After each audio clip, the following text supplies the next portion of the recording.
Hello, good morning students. Welcome to the chemistry zone. હવે રસાયણ વિજ્ઞાનમાં આપણે નવા ચેપ્ટર તરફ જવાના છીએ આજથી. પ્રકરણ 3 પૂર્ણ થઈ ગયું અને સામે યુનિટ ટેસ્ટ પણ આવે છે. Wish you all the best for chapter 3 ને ચેપ્ટર 4 શરૂઆત કરીએ. પ્રકરણ 4 ને પ્રકરણ 4 એટલે રાસાયણિક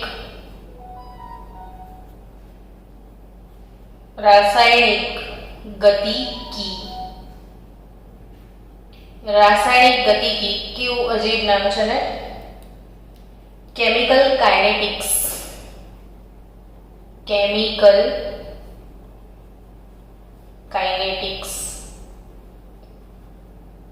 12th ની અંદર રસાયણ વિજ્ઞાનના જેટલા પણ ચેપ્ટર છે ને એમાં 12મા ધોરણમાં તમે જુઓ ને તો દરેકે દરેક ચેપ્ટર કેમેસ્ટ્રીની એક આખી બ્રાન્ચ લઈને આવે છે. જેમ કે તમે સરફેસ કેમેસ્ટ્રી પણ ભણ્યા, ફિઝિકલ કેમેસ્ટ્રી, ઓર્ગેનિક, ઇનઓર્ગેનિક, આ બધું બધા ખરા, પણ આમાં સ્પેશિયલ આખી બ્રાન્ચ ભણવાની હોય છે તમારે આમાં. તો એક સરસ મજાનું ગમી જાય એવું પણ થોડું લાંબુ અને દાખલાવાળું ચેપ્ટર છે. રાસાયણિક ગતિકી ચેપ્ટર શા માટે? પહેલો એક પ્રશ્ન થાય કે શા માટે આ ચેપ્ટર મારે ભણવાનું છે મેડમ? થાય ને. તો એ સમજીએ કે શા માટે આ ચેપ્ટર ભણવાનું છે. તો કે કોઈ પણ કેમિસ્ટ હોય, કોઈ રસાયણ શાસ્ત્રી હોય, કોઈ રસાયણ શાસ્ત્રી હોય કે કોઈ કેમિસ્ટ હોય, એને કોઈ પણ બે પદાર્થો જોઈએ તો 3 પ્રકારના વિચારો આવે. જેમ કે મારી કોઈ ઇન્ડસ્ટ્રી છે, બરાબર?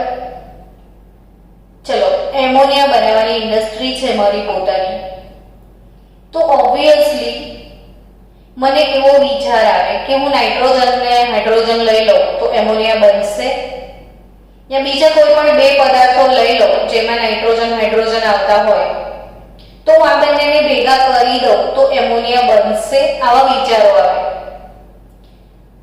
એમ કોઈ પણ રસાયણ શાસ્ત્રી હોય એને પ્રક્રિયા કર્યા વગર 3 પ્રશ્નો જાણવા હોય. એ 3 પ્રશ્નો કયા? તો કે કોઈ પણ બે પદાર્થોને જોઈને એને પહેલો પ્રશ્ન થાય કે શું આ બે પદાર્થો વચ્ચે પ્રક્રિયા થશે કે નહીં થાય? આ એક પ્રશ્ન થાય. બીજો પ્રશ્ન એને શું થાય?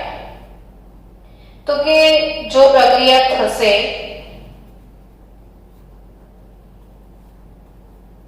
તો કેટલા સમયમાં પૂર્ણ થશે? મને ઇન્ડસ્ટ્રીમાં ડાયરેક્ટ જ નાઇટ્રોજન ને હાઇડ્રોજન લઈ લો તો પ્રશ્ન થાય નાઇટ્રોજન હાઇડ્રોજન ભેગા કરીશ તો એમોનિયા બની જશે. અચ્છા, બનશે તો પ્રક્રિયાને પૂરો થતા 1 કલાક લાગશે કે 2 કલાક લાગશે કે 10 કલાક લાગશે? કેટલો સમય લાગશે એ જાણવું પડે. અને ત્રીજો પ્રશ્ન એવો છે કે જો પ્રક્રિયા થઈ પણ ગઈ તો નિપજ નું પ્રમાણ કેવું હશે? ને આ પ્રશ્નો શું કામ જાણવાના? તો કે આ પ્રશ્નો જાણ્યા હોય તો જ એક ઇન્ડસ્ટ્રીયલિસ્ટને પ્રક્રિયા પસંદ કરવાની ખબર પડે અને નિપજનું પ્રમાણ એ વધારે કેવી રીતે લાવવાનું? જો અહીંયા ખબર પડી જાય કે 8 4 કલાકમાં હું કરી દઉં તો મારી ઇન્ડસ્ટ્રીમાં ફાયદો થાય. તો આવા બધા જે ફાયદાવાળી વાતો છે દરેક કેમિકલ ઇન્ડસ્ટ્રીમાં, એટલે દરેક કેમિસ્ટને આ 3 પ્રશ્નો નડતા હતા. તો એ બધી વસ્તુઓની ગણતરી કરવા માટે, આ 3 પ્રશ્નોને સોલ્વ કરવા માટે આખાને આખા તમારી ચેપ્ટરમાં, તમારી કેમિસ્ટ્રીમાં 3 ચેપ્ટર છે. પ્રક્રિયા થશે કે નહીં થાય એ કયા ચેપ્ટરમાં પ્રશ્ન આપણે સોલ્વ કરેલો ખ્યાલ હોય તમને, તો થર્મોડાયનેમિક્સમાં. થર્મોડાયનામિક્સ એક ચેપ્ટર આપણે ભણ્યા હતા અને થર્મોડાયનેમિક્સનો જે બીજો નિયમ હતો અને થર્મોડાયનેમિક્સના બીજા નિયમમાં ગિબ્સની મુક્ત ઉર્જા ડેલ્ટા જી એની કિંમત જો ઋણ આવે, ગિબ્સની મુક્ત ઉર્જા ડેલ્ટા જી એની કિંમત ઋણ આવે, ડેલ્ટા જી લેસ ધેન 0 આવે તો પ્રક્રમ આપમેળે થાય. આવું આપણે ભણ્યા હતા. ને ભૂલી ગયા હોય તો મને કહેજો, મારા પાસે વિડિયોઝ છે, હું મોકલીશ.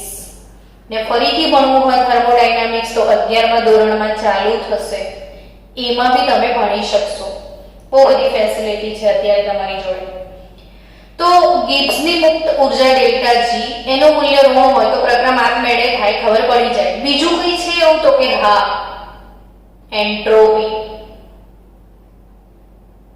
ને એન્ટ્રોપી ડેલ્ટા એસ ને કુલ એન્ટ્રોપી ડેલ્ટા એસ ટોટલ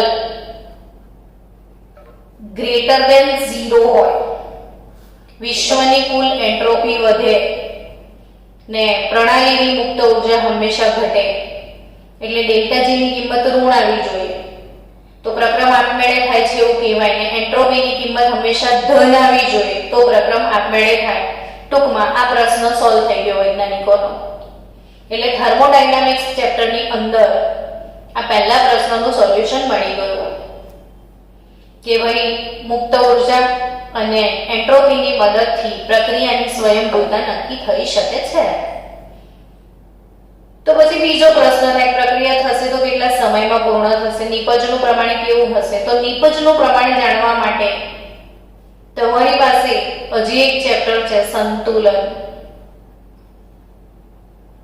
ને સંતુલન ચેપ્ટરમાં અથવા થર્મોડાયનામિકમાં પણ આપણે ભણ્યા હતા કે ડેલ્ટા જી લેસ ધેન 0 તો ડેલ્ટા જી અને સંતુલન અચળાંક k વચ્ચે સંબંધ છે -RT ln k. આપણે આ સૂત્ર ભણી ગયા ઘણા બધા દાખલાઓ માટે. તો k બરાબર શું?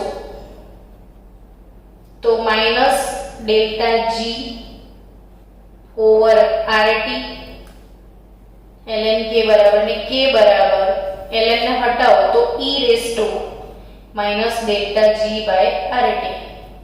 એટલે જો ડેલ્ટા જી ની કિંમત નેગેટિવ આવે તો આ નેગેટિવ પોઝિટિવ થઈ જાય તો k ની કિંમત ગ્રેટર ધેન 1 આવે.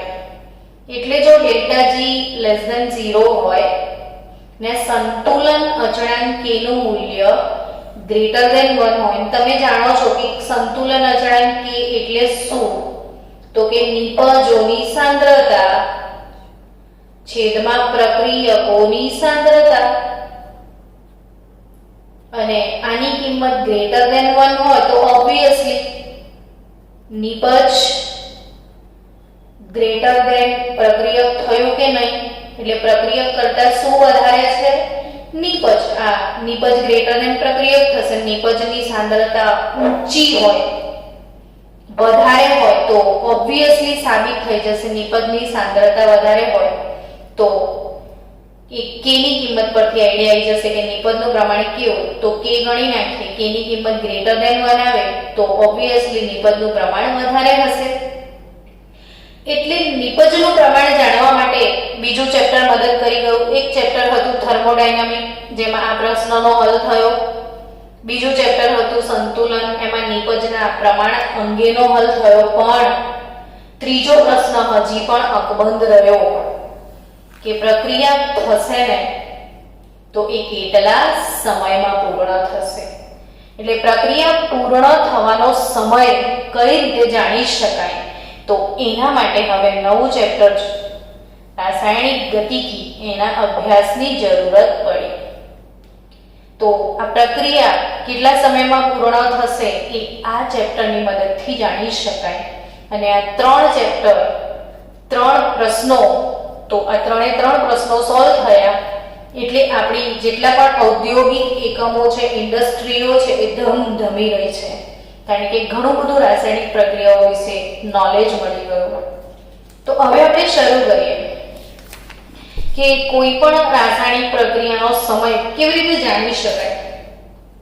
તો રાસાયણિક પ્રક્રિયાનો સમય જાણવા માટે બીજી કઈ વાતો જાણવી જરૂરી છે. તો એના પહેલા થોડી બીજી એક નોર્મલ વાત કરી દઉં કે પ્રક્રિયાને પૂર્ણ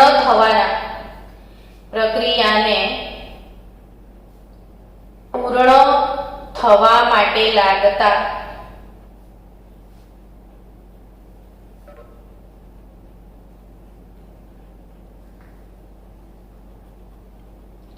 સમયને આધારે એના 4 પ્રકાર પાડી શકાય. પ્રક્રિયા કેટલા સમયમાં પૂર્ણ થાય છે તેના આધારે એના કેટલા પ્રકાર પાડી શકાય? 4 પ્રકાર. કયા 4 પ્રકાર? તો કે અત્યંત ધીમી પ્રક્રિયા, ને અહીંયા કહી શકીશું કે અત્યંત ઝડપી પ્રક્રિયા, બીજું ધીમી પ્રક્રિયા અને ઝડપી પ્રક્રિયા. આવી પ્રક્રિયાઓ છે. આપણે પહેલા ડિસ્કશન કરી કે ધીમી પ્રક્રિયા એટલે શું. તો કે તમે દૂધને ફ્રીઝમાં ના મૂકો તો દૂધને બગડતા એટલીસ્ટ 1 દિવસ લાગે, એટલે ખાસા 24 કલાક લાગે છે. એટલે એ ધીમી પ્રક્રિયા કહેવાય. નાઇટ્રોજન અને એમોનિયાની હાઇડ્રોજન મિક્સ કરીને જે એમોનિયાની બનાવટ છે એ એટલીસ્ટ 6 થી 7 કલાકમાં થાય, તો એ ધીમી પ્રક્રિયા કહેવાય. 6 થી 7 કલાક લાગે એમોનિયા બનતા, દૂધને બગાડતા 24 કલાક લાગે. તો આવી પ્રક્રિયાઓ ધીમી કહેવાય. એટલે કે જે પ્રક્રિયાને પૂર્ણ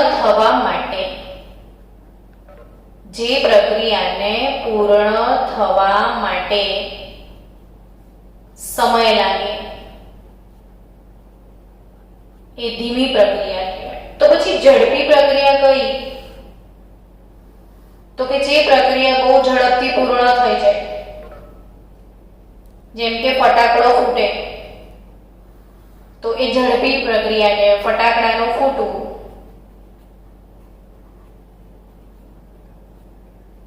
આ કેવી પ્રક્રિયા કહેવાય? ઝડપી. કોઈ જગ્યાએ ગેસનો બોટલ લીકેજ થયો છે, હવે આખા રૂમમાં ગેસ ફેલાયેલો છે, તો તમને ખ્યાલ છે ને કે મોબાઈલના સ્પાર્કથી પણ એમાં આગ લાગી શકે છે. તો આ ઝડપી પ્રક્રિયા કહેવાય. જનરલી ઝડપી પ્રક્રિયાઓમાં શું આવે? તો ખાસ યાદ રાખજો કે જે પ્રક્રિયાઓ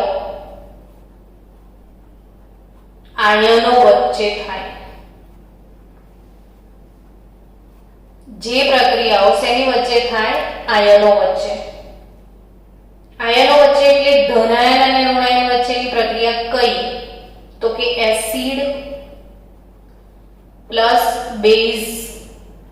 ને ખબર છે કે એસિડમાં બેઝ નાખો તો બને શું? ક્ષાર અને પાણી.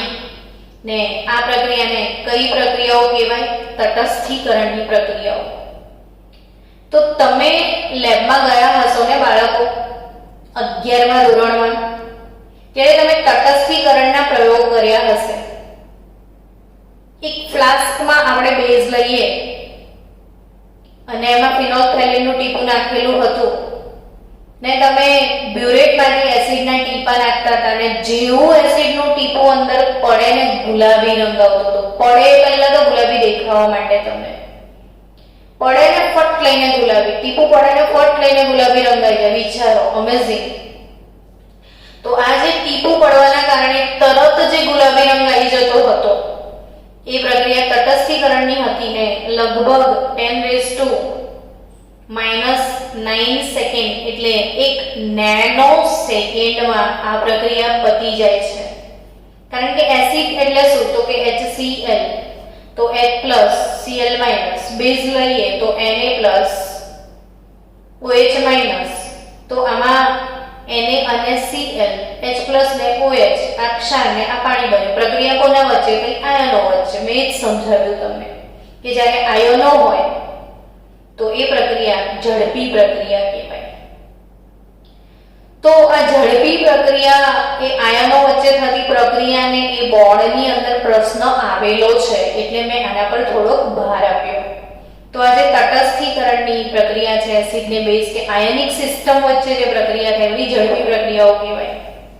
જ્યારે અત્યંત ધીમી પ્રક્રિયા એટલે શું? તો કે જમીનની અંદર પેટ્રોલિયમને બનતા કરોડો વર્ષો લાગ્યા છે, જાણો છો ને તમે? તો પેટ્રોલિયમ બનતા વર્ષો નીકળી જાય, ખનિજ કોલસો બનતા વર્ષો નીકળી જાય, યુરેનિયમ એ રેડિયો એક્ટિવ ધાતુ છે એટલે યુરેનિયમ જેવી રેડિયો એક્ટિવ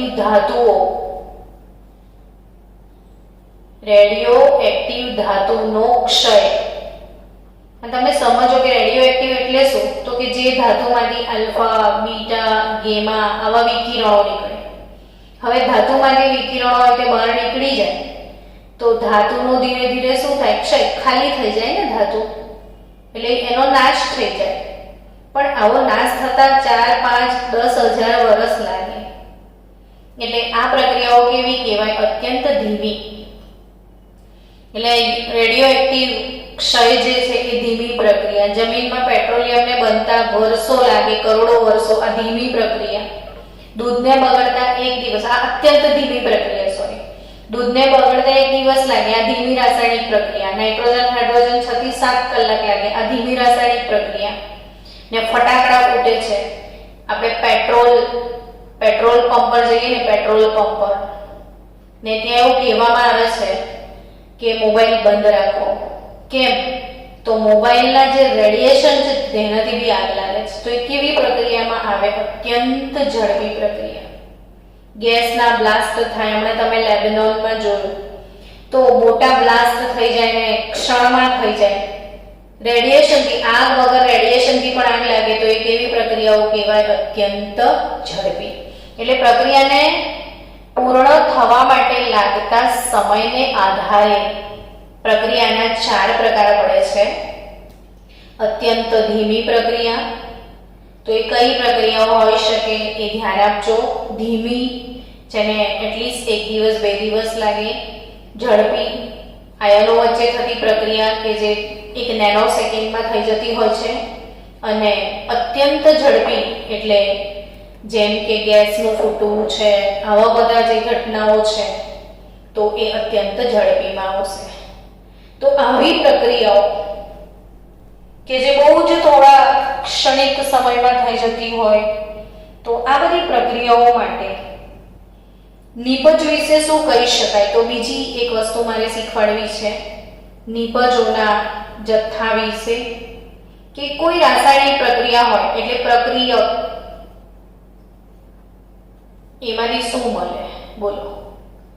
તો કે નિપજ. ને પ્રક્રિયકમાંથી નિપજ મળે ને એને પુરોગામી પ્રક્રિયા કહેવાય.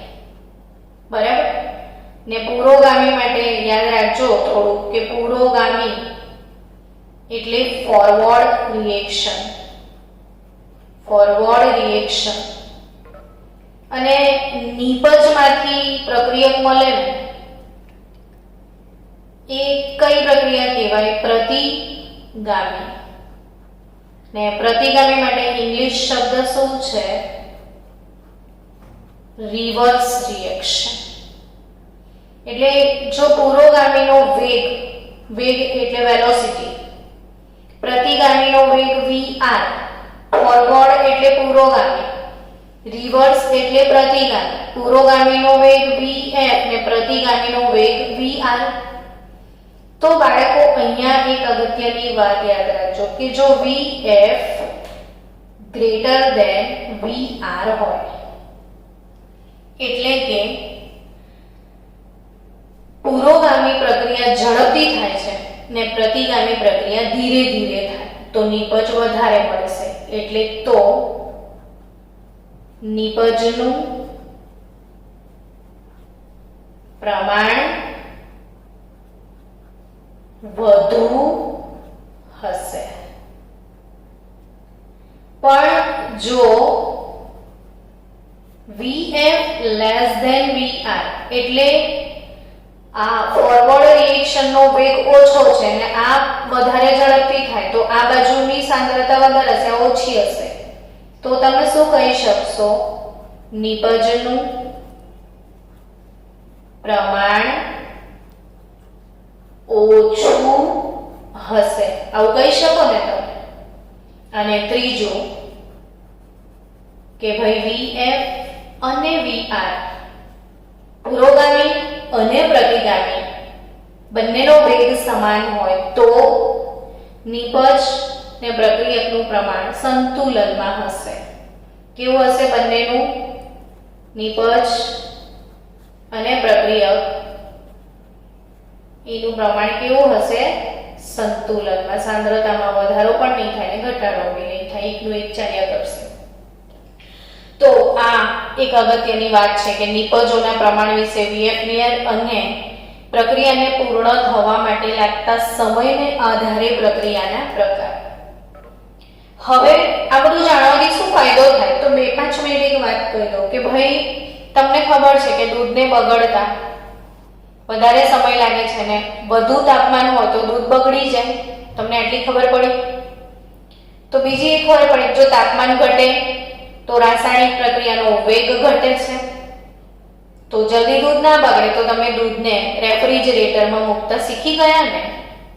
એટલે તમામ પ્રકારના આપણા ખાદ્ય પદાર્થો છે એ બગડવાની પ્રક્રિયા ધીમી પ્રક્રિયા છે અને ઊંચા તાપમાને રાસાયણિક પ્રક્રિયા ઝડપી થાય એટલે ખાવાનું જલ્દી બગડી જાય. એટલે તમે ખાદ્ય પદાર્થોને શેમાં સ્ટોર કરો છો? ફ્રીઝમાં.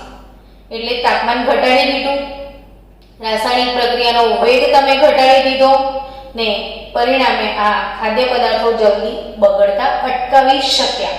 એટલે આ બધું જાણવાના ફાયદા શું છે? તો તમે પરિબળો જાણશો તો એના આધારે ઉપચાર કરશો તો તમે તમારી વસ્તુઓને સાચવી શકશો.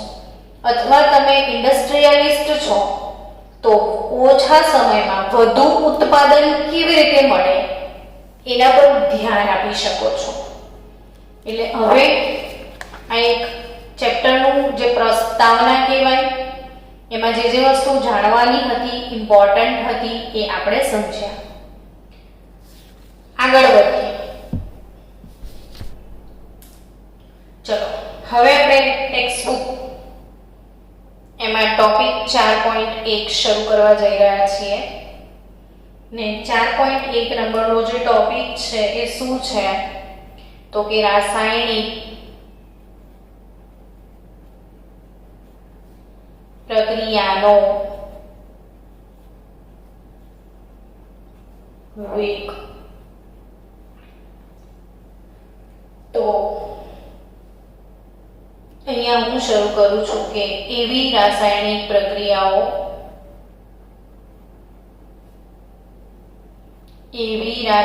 પ્રક્રિયાઓ કે જેમનો તત્વયોગમિતીય ગુણાંક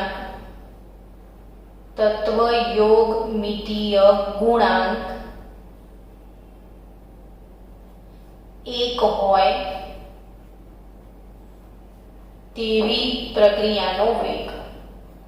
રાસાયણિક પ્રક્રિયાનો વેગ એ ટોપિક છે એમાં આપણે પહેલો ટોપિક અત્યારે ઉઠાવીએ છીએ કે જેમનો તત્વયોગ મિતીય ગુણાંક 1 હોય તેવી પ્રક્રિયાનો વેગ. એટલે પાછું તમને પ્રશ્ન થવા લાગશે, અલા તત્વયોગ મિતીય ગુણાંક એટલે શું? તો કે કોઈ રાસાયણિક પ્રક્રિયા હોય જેમ કે H2 3H2 2NH3, તો આ પ્રક્રિયાની તત્વયોગ મિતિ એટલે શું? તો કે એમાં કેટલા મોલ અથવા કેટલા ગ્રામ અથવા કેટલા લીટર અથવા કેટલા અણુ રાસાયણિક પ્રક્રિયામાં ભાગ લે છે તેની ગણતરી. મોલના સંદર્ભમાં પણ હોઈ શકે, વજનના સંદર્ભમાં હોઈ શકે, કદના સંદર્ભમાં હોય, ટૂંકમાં માપન. હવે હું આની તત્વયોગ મિતિ વિશે એવું કહી શકું કે 1 મોલ નાઇટ્રોજન 3 મોલ હાઇડ્રોજન સાથે પ્રક્રિયા કરીને 2 મોલ એમોનિયા વાયુ બને. મોલની ગણતરી, પ્રક્રિયક અને નિપજના મોલની ગણતરી, એના પ્રમાણની ગણતરી અને તત્વ યોગ મિતીય કહેવાય. જેમ સમજ પડે, તત્વ છે આ બંનેનો યોગ થયો અને મિતીય એટલે માપન. તો બંનેનો જે સંયોગ છે એ કેટલા પ્રમાણમાં થાય છે એનું તમે માપન કરો છો, એને શું કહેવાય? તત્વયોગ મિતીય. તો આપણે કેવી પ્રક્રિયાઓની વાત કરવાના છીએ મેડમ? તો કે એવી પ્રક્રિયાઓ કે જેમાં 1 મોલ પ્રક્રિયક હોય અને એમાંથી 1 મોલ નિપજ મળે. 1 મોલ પ્રક્રિયકમાંથી 1 મોલ નિપજ જ મળે, અર્થાત નિપજના મોલ છેદમાં પ્રક્રિયકના મોલ. આવું મેં કરું તો એનો જવાબ 1 જ આવે. ધારો કે 6 મોલ વર્સિસ 6 મોલની પ્રક્રિયા થઈ તો 6/6 અલ્ટિમેટલી આન્સર તો 1 જ થયો ને. તો જેનો તત્વયોગ મિતીય ગુણાંક 1 હોય એવી રાસાયણિક પ્રક્રિયા એટલે શું? તો કે 1 મોલ પ્રક્રિયક માંથી 1 મોલ નિપજ મળતી હોય. 1 મોલ પ્રક્રિયકમાંથી 1 મોલ નિપજ ઉત્પન્ન થતી હોય તેવી રાસાયણિક પ્રક્રિયાનો વેગ નક્કી કરવાનો છે. હવે હજી થોડીક સમજણ મારે આપવી પડશે અહીંયા છોકરાઓ, કે કોઈ પણ વસ્તુનો વેગ કેવી રીતે જાણી શકાય. એટલે તમે હમણાં ફિઝિક્સ વાળા સરને જઈને પૂછશો કે સર વેગ કેવી રીતે ખબર પડે, કોઈ વસ્તુનું ઝડપ કેવી રીતે ખબર પડે, તો તમને રમતા રમતા કહેશે અંતર ભાગ્યા સમય કરી દો, ઝડપ મળી જાય ને. શું કરી દો? અંતર ભાગ્યા સમય. એટલે ચલો તમને એવું થાય કે મારા પપ્પા ગોધરાથી 8 વાગે અમદાવાદ જવા નીકળ્યા છે. કેટલા વાગે? ગોધરાથી 8 વાગે નીકળ્યા. તો તમને જજમેન્ટ આવી છે કે ભાઈ પપ્પા ગોધરાથી 8 વાગે નીકળ્યા તો કેટલા વાગે અમદાવાદ પહોંચી જશે? આઈડિયા આવે કે ના આવે? તો તમને બધાને ખબર છે કે લગભગ 2-2.5 કલાકમાં તો પહોંચી જશે પપ્પા. એટલે તમે વિચારશો 10:30 વાગે પપ્પા અમદાવાદ જતા રહેશે. તો કેવી રીતે ખબર પડી કે 10:30 અમદાવાદ પહોંચી જશે? તો કે તમને ખબર છે કે ગોધરા અને અમદાવાદ વચ્ચે 120 કિલોમીટરનો અંતર છે. આઈ ડોન્ટ નો હો, પણ હું ગપ્પા મારીને જજમેન્ટ લગાવું છું કે ગોધરા અમદાવાદ વચ્ચેનો ડિસ્ટન્સ છે 120 કિલોમીટર. એટલે તમે અંતર તો જાણો જ છો ને. બીજું તમને શું ખબર છે?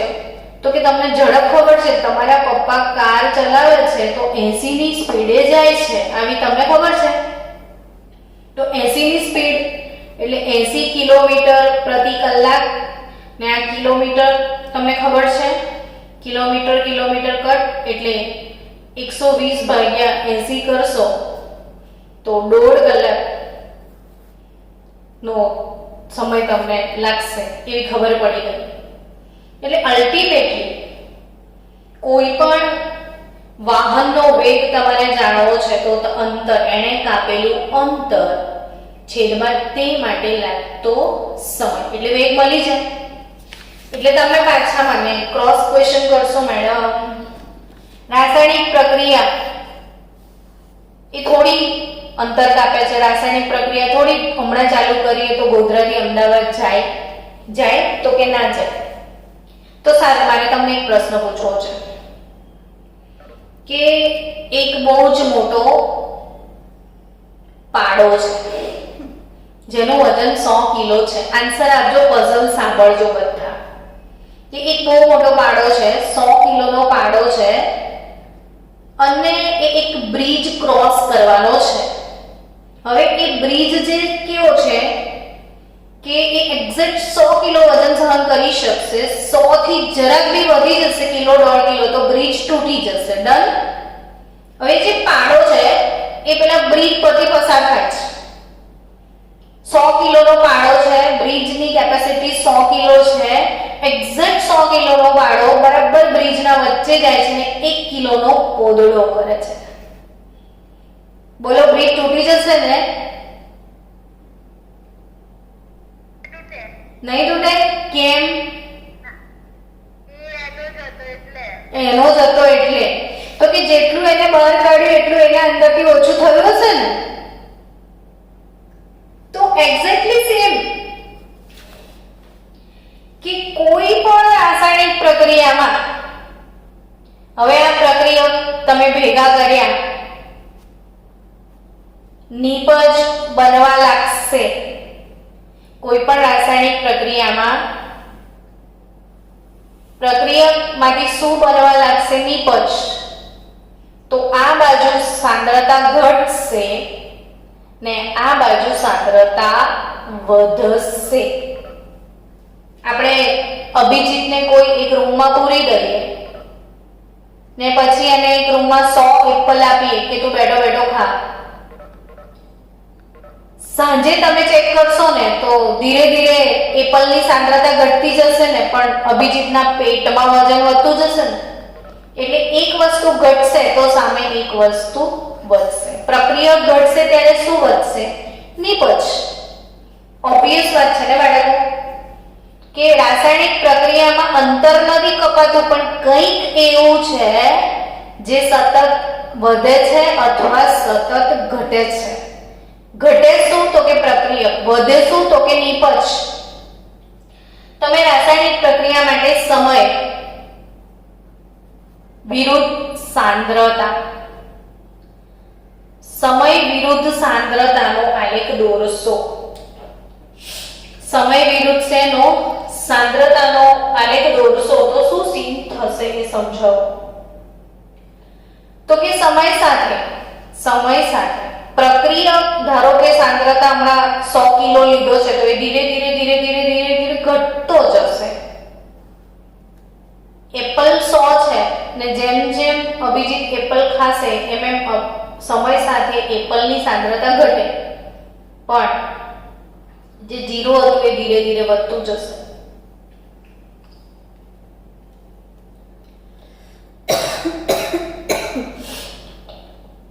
તો અભિજીતના પેટમાં, એટલે આ જે પ્રક્રિયક છે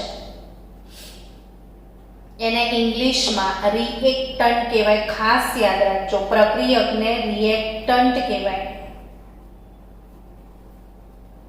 અને નીપજને પ્રોડક્ટ કહેવાય. આ પ્રોડક્ટ, આ રિએક્ટન્ટ. તો પ્રક્રિયકની સાંદ્રતામાં સમય સાથે ઘટાડો થશે. નીપજ એટલે પ્રોડક્ટની સાંદ્રતામાં સમય સાથે વધારો થશે. આ સતત ઘટશે, આ સતત વધશે. તો આ શું? તો કે અહીં આગળ 50% પ્રક્રિયા પૂર્ણ થવા માટે લાગતો સમય જેટલો પ્રક્રિયક છે ને એટલી જ નીપજ છે. બંનેની સાંદ્રતા અહીંયા સમાન છે અને જ્યારે ધીરે ધીરે આ બિલકુલ સ્ટ્રેટ બને છે એટલે હવે નથી વધારો થતો નથી ઘટાડો થતો. એ સમયે એવું કહી શકાય કે પ્રક્રિયક અને નીપજ વચ્ચે શું આવી ગયું છે? સંતુલન. પ્રક્રિયકમાંથી નિપજ બને છે, કેટલા જ વેગથી નિપજમાંથી પ્રક્રિયક બનશે. તો આ એક સમજવાની વાત હતી કે સમય સાથે સતત કંઈક વધે છે, સમય સાથે સતત કશું ઘટે છે. માટે બાળકો કોઈ પણ રાસાયણિક પ્રક્રિયા કેટલા સમયમાં પૂર્ણ થશે એ જાણવું હોય તો પ્રક્રિયાનો વેગ જાણવો પડે. શું જાણવું પડશે? પ્રક્રિયાનો વેગ. ફરી એકવાર કહું કે કોઈ પણ પ્રક્રિયા કેટલા સમયમાં પૂર્ણ થશે એ જાણવા માટે શું જાણવું પડે? પ્રક્રિયાનો વેગ. અને આ પ્રક્રિયાનો વેગ એ એક્ચ્યુઅલી શું છે તો કે સમય સાથે નિપજની સાંદ્રતામાં થતો વધારો, એટલે નિપજની સાંદ્રતામાં થતો વધારો ભાગ્યા સમય, અથવા પ્રક્રિયક જો તમે લેતા હોય તો પ્રક્રિયકની સાંદ્રતામાં થતો ઘટાડો ભાગ્યા સમય. પ્રક્રિયક લો તો ઘટાડો, નિપજ લો તો વધારો. અર્થાત નિપજની સાંદ્રતાને આપણે કન્સન્ટ્રેશન ઓફ પી એવું કહી શકીએ, કન્સન્ટ્રેશન ડેલ્ટા પી કહેવાય, છેદમાં સમય ડેલ્ટા ટી કહી શકાય. પ્રક્રિયકને શું કહી શકાય? ડેલ્ટા આર અપોન સમય ડેલ્ટા ટી. પણ ઘટાડો થાય છે એટલે માઇનસ, વધારો થાય છે એટલે પ્લસ, ને પ્રક્રિયાનો વેગ એટલે વેલોસિટી, જેને રેટ ઓફ રિએક્શન ના લીધે આર સિમ્બોલ આપ્યો છે આપણે. તો રેટ આર પ્રક્રિયાનો વેગ યાની રેટ યાની દર, આર બરાબર delta P by delta T યા તો delta R by delta T. હવે આને સમજીએ કે તમારે પ્રેક્ટિકલ કરવો છે ઘરે, તો તમે 1 મોલ પ્રક્રિયકને 1 મોલ નિપજ લઈ લો ને શરૂઆતના ટી સમય, ટી બરાબર 0 સમય. હવે ટી બરાબર 0 સમય એટલે પ્રક્રિયા ચાલુ જ નથી થઈ, એટલે પ્રક્રિયકની જે મૂળ સાંદ્રતા છે એને R0 ને નિપજ તો હજી બન્યો જ નથી, એની સાંદ્રતાને P0 કહેવાય. હવે પ્રક્રિયા ચાલુ થઈ તો થોડાક સમય પછી કોઈ T1 સમયે પ્રક્રિયકની સાંદ્રતા માપી લો. જો હું તમને એક સિમ્પલ એક્ઝામ્પલ આપું કે આપણે અભિજીતને એક રૂમમાં પૂરી દો, એને 100 સફરજન આપી દો, બેઠા બેઠા તો 100 એપલ ખા. હજી આપણે સ્ટાર્ટ એમ કીધું એટલે ત્યારે તો 100 એપલ એમને એમ હશે, બિચારાએ ખાવાનું ચાલુ નથી કર્યું. હવે ખાવાનું ચાલુ કર્યું એટલે આફ્ટર સમ ટાઈમ 10 મિનિટ પછી તમે રૂમમાં જઈને ચેક કરો તો એને સફરજન ખાધા હશે એટલે કેટલા સફરજન બચ્યા એ ગણી લો. તો ધારો કે આપણે એને 100 એપલ આપ્યા હતા અને 90 એપલ પડી રહ્યા છે, તો અહીંયા પ્રક્રિયકની સાંદ્રતા 90 એપલ છે. T1 સમયે એ વખતે પ્રોડક્ટ એ 10 એપલ ખાઈ ગયો છે, કુલ 100 હતા, એટલે પ્રોડક્ટની સાંદ્રતા મળી જાય પ્રક્રિયકની. હવે ધારો કે બીજી 50 મિનિટ પછી રાહ જો અથવા દિવસના અંતે છેલ્લે ફરી સાંદ્રતા માપો તો પ્રક્રિયકની સાંદ્રતાને R2 કહેવાશે. દિવસના અંતે રૂમમાં જઈને જોયું તો 15, આપણે 0 વાળી ફિગર લઈએ ને, 10 એપલ જ પડ્યા હતા. તો એ વખતે નિપજની સાંદ્રતા એ 90 એપલ શું થયું? ખાઈ ગયો, આવું કહેવાય કે નહીં? એમ કોઈ બી રાસાયણિક પ્રક્રિયા શરૂ કરવાની, પછી 10 મિનિટ પછી બંને કેટલા છે એ માપી લેવાના, ફરીથી થોડા સમય પછી કેટલા છે બંને એ માપવાના. એમ થોડા સમયના અંતે આની સાંદ્રતા માપતા જઈએ, આની સાંદ્રતા માપતા જઈએ તો આપણને ઘણો બધો ડેટા મળી જશે અને પછી વેગ શોધવાનું કામ ઈઝી થઈ ગયું.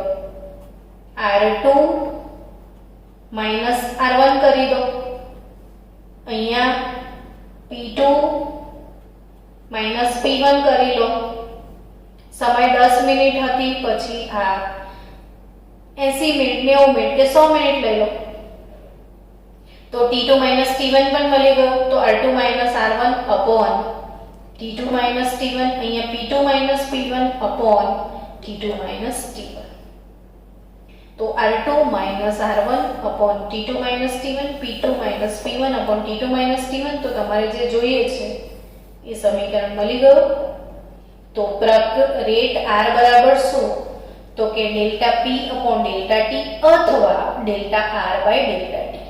એટલે નિપજની સાંદ્રતામાં થતો વધારો ભાગ્યા સમય અથવા પ્રક્રિયકની સાંદ્રતામાં થતો ઘટાડો ભાગ્યા સમય. તો આ બે ઇમ્પોર્ટન્ટ વાત છે કે જેનો તત્વયોમિતીય ગુણાંક 1 હોય એવી રાસાયણિક પ્રક્રિયાનો વેગ કઈ રીતે માપી શકાય. ને આના પછીના લેક્ચરમાં આપણે એક દાખલો ગણીશું, ત્વરિત વેગ અને સાથે સાથે સરેરાશ વેગ કેવી રીતે શોધી શકાય છે એ ભણવાના છીએ. તો મળીએ નેક્સ્ટ લેક્ચરમાં.